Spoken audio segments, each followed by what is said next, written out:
50 миллионов статей обо всем на свете, от зубочистки до термоядерного синтеза. Все это чудесная Википедия.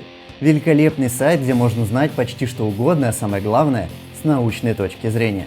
Привет, это Георгий Хакеришка. Давно хотел сделать выпуск про Википедию, время наконец пришло. Я не буду рассказывать про историю ее создания, ведь она скучная. Я покажу вам глубины Википедии, покажу вам ее с абсолютно новой для вас стороны. Поэтому пристегнитесь, отправляемся в путешествие по кринжовым статьям Википедии. Буффало, буффало, буффало, буффало, буффало, буффало, буффало, буффало. Это название реальной статьи на Википедии. И как бы это ни казалось абсурдным, в этой фразе есть кое-какой смысл. Это грамматически корректная фраза на английском, используемая для иллюстрации того, как омонимы и омофоны могут быть использованы для создания сложных словесных конструкций. Причем в предложении отсутствуют знаки препинания, слово «буффало» используется в трех значениях. Буффельский из буффало, бизоны и запугивать. Предложение можно перевести как «буффельские бизоны, которых запугивают буффельские бизоны, сами запугивают буффельских бизонов». Ты спросишь, это уже тебе решать, потому что не знаю как ты, а я люблю Википедию. Ведь это просто потрясающе, что существует международная интернет-энциклопедия, где ты можешь узнать почти что угодно и быть почти уверенным в том, что информация достоверна.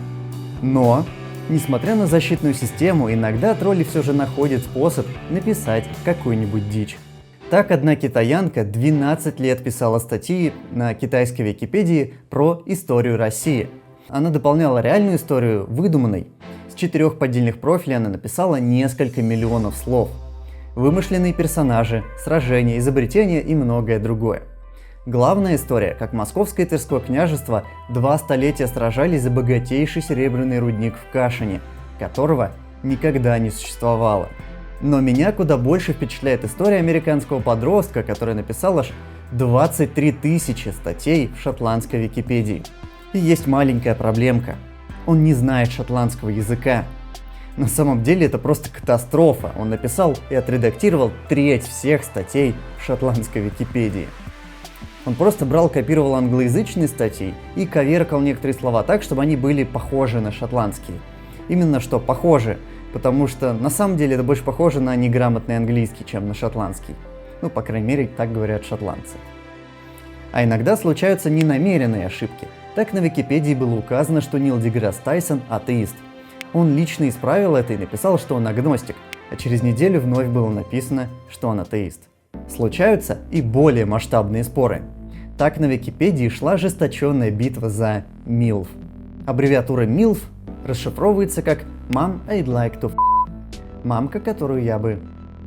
Спор о том, с какого возраста применим этот термин и обязательно для этого наличие ребенка, а также в какой момент женщина переходит из MILF в категорию GILF, ведутся на Википедии больше 10 лет.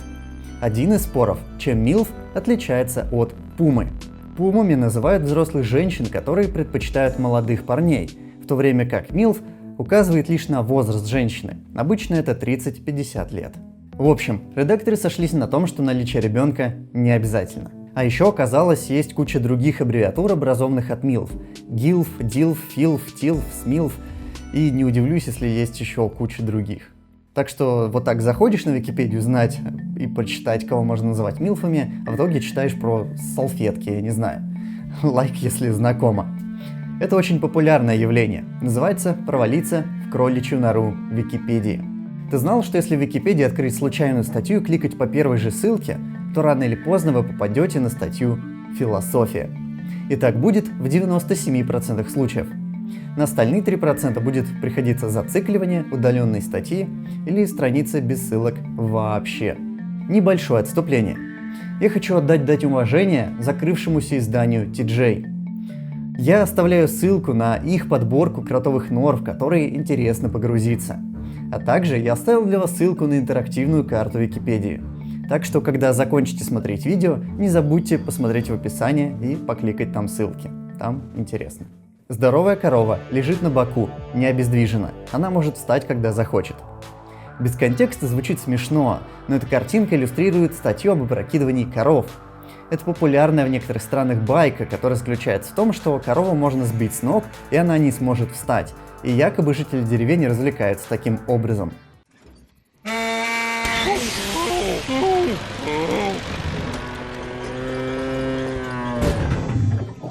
Не знаю, зачем это проверяли, но... В общем, это неправда. Знаете почему? Потому что корова может легко встать, мы это уже поняли, выяснили. Но человеку просто не под силу уронить корову, ведь для этого нужно усилие в 3 килоньютона, которое человек просто не может совершить. Так что живите теперь с этой информацией. А тем временем мы добрались до моего фаворита в этом параде кринжа. Она обладает огромной силой. Например, делает владельца неотразимым для женщин, вселяет страх других мужчин и обладает магическими целительными способностями. Конечно же, это футболка с волками. На первый взгляд может показаться, что статья абсурдная и тупая, зачем она и почему вообще существует. Но на самом деле это визуализация интернет-феномена, который так хорошо нам знаком в последние годы. Феномен высмеивания футболок с волками, ну и других изображениях с волками, изображений. Ну вы поняли. Дай человеку рыбу, и он будет сыт один день. Назови человека сыт, и он будет сыт всегда. Безумно можно быть первым. Но волки не единственное легендарное изображение. Как вам селфи павиана? Ставь лайк, если его селфи фотогеничнее твоих. Ну уж фотогеничнее моих точно. Как думаете, какая проблема с этими селфи?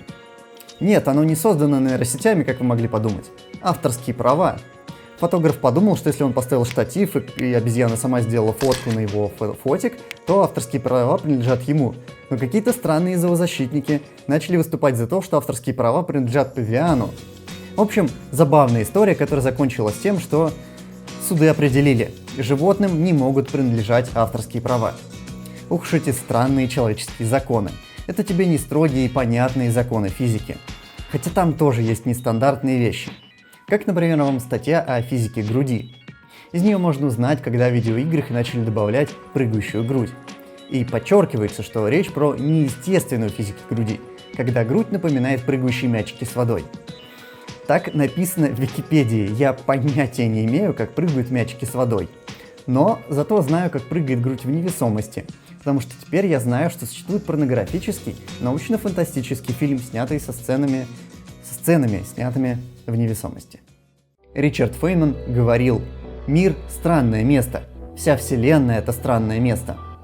Продолжая фразу, хочу добавить, что существует много странных людей. Например, Брайан Хендерсон с ником Giraffe Data. С 2006 года он сделал 84 тысячи правок на Википедии, и все вручную, это впечатляет. Он неспроста в нашем хит-параде. Каждый вечер он делает 70-80 правок. 16 лет, 84 тысячи исправлений одной и той же ошибки. Да и не ошибки даже, а он считает просто написание фразы comprised of некорректным, поэтому заменяет ее во всех подходящих статьях на composed of или consist of. И для него это что-то вроде субботника – прибрать мусор в тексте. Что ж, ну у всех свои хобби. Например, у Джорджа Буша хобби давать людям прозвища. На Википедии составили список прозвищ, которые он давал разным людям. Покажу только часть и переводить, пожалуй, не буду. Сами понимаете, с некоторыми прозвищами он попал точно в цель. Как это делает лучница Эрика Лабри, которая после свадьбы получила фамилию Эйфель. Ведь она вышла замуж за Эйфелеву башню. Это не прикол, она реально это сделала. Более того, она основала организацию для тех, кто развивает отношения с неодушевленными предметами. Зачем, не знаю, если хотите понять ее логику, то про нее написана книга, можете почитать, потом рассказать в комментариях что да как, мне тоже интересно. Если вы подумали, что мне вас больше нечем удивить, то как бы не так. Есть люди, для которых Википедия – способ показать себя, посоревноваться с другими, поэтому существует спидран Википедии. Спидран — это скоростное прохождение и, как правило, компьютерных игр. Так, например, игру Portal прошли всего за 6 минут, а GTA San Andreas за 15. И да, я сам охренел. Окей, как пройти Википедию? Игрокам дают задания зрители, например, от статьи про сосиску добраться до статьи про Илона Маска, от Райли Рид до матери Терезы, от Беллы Дольфин до Альберта Эйнштейна, от Паки Мэйн до падения Константинополя. И все это надо сделать менее чем за 30 секунд. И на самом деле интересный челлендж, и я сам хочу в таком поучаствовать, поэтому я подумал, что через несколько дней можно устроить стрим и поиграть нам в такую игру. Ну а на сегодня все. Извините, что так мало, но вы же хотите, чтобы видео выходили чаще. Вот они и выходят.